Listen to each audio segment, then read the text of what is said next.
Ağa mən beduni rəngi, mən öz maşın sifrindən məndəydi. Bana nə cür rəht? Kapotu rəhti, Ağa, rəhsat yoxdur, bətunəsiz ağa yoxdur. Dadaş, mən beduni rəngə satmışam mən maşını. Rəngi olsa mən istəmirəm. Mamuləyə fəsk eləyir. Mən var, bəğəldə nəqqaşdat var. Deyirsən, deyinə gəlsin baxsın, tanıyan var baxsın. O təydin eləsin də.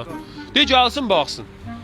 Dadaş, bunu bax, vallah, billah, sifrindən məndəydi, rəngi yox. Dadaş bəyə irad karxanası. Dadaş, İraz karxana rəngi olmaz ki axı. O deyir, bət. Ağa, yorulma Hacı ustaya atsan. Dadaş, mən bunu beduni rəngə satmışam kapotu. Sizin də bir daha da baxın üstünə, şanı nəzər verin. Nə mənəsdir, bu rəhdi, nə mənədir. Budur, bax, üstünə bax, heç adı yoxdur. Kapot fabrik beduni rəhd. Bunun bətonəsi var. Şakasab çatdı. Rəh. Hacı, usta nə söz deyirsən bunun bətunəsi var? Bunun harda bətunəsi var ha? Baba, bu foxun sifri məndəydim. Harda bunun bətunəsi var? Dadaş onu çatlayıb da gör. Dadaş, hara çatlama mənə görsətdə harda? Deyə mənim başım çıxmır. Dadaş rəhdir da. Baba, arası rəhd axı. Dadaş, bunun arası rəhd. Rəhdir. Ha, mən beduni rəngə satmışam. Vallahi, dadaş mən... Ay ulan, sən bunu hardan deyirsən rəhdi?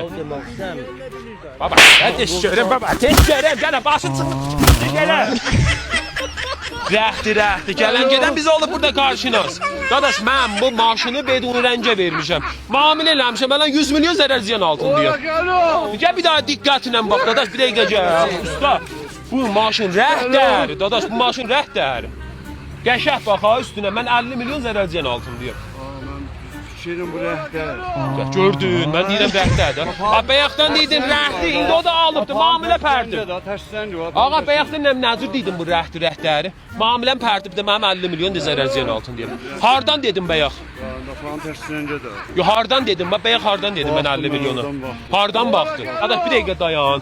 Mənim indi zərər ziyanımı sən verəcəksən. Bir şey deyirsən, bu alandır. Tərsləncə var da. Təşkilçiləncə harda var, bayaq niyə dedin? Tərsləncə var da görmüsən. Dadaş, hardan dedim bayaq? Mən özüm gördüm də onu. Dadaş, hardan dedim, bir dəqiqə, gəl bir dəqiqə. Bir dəqiqə,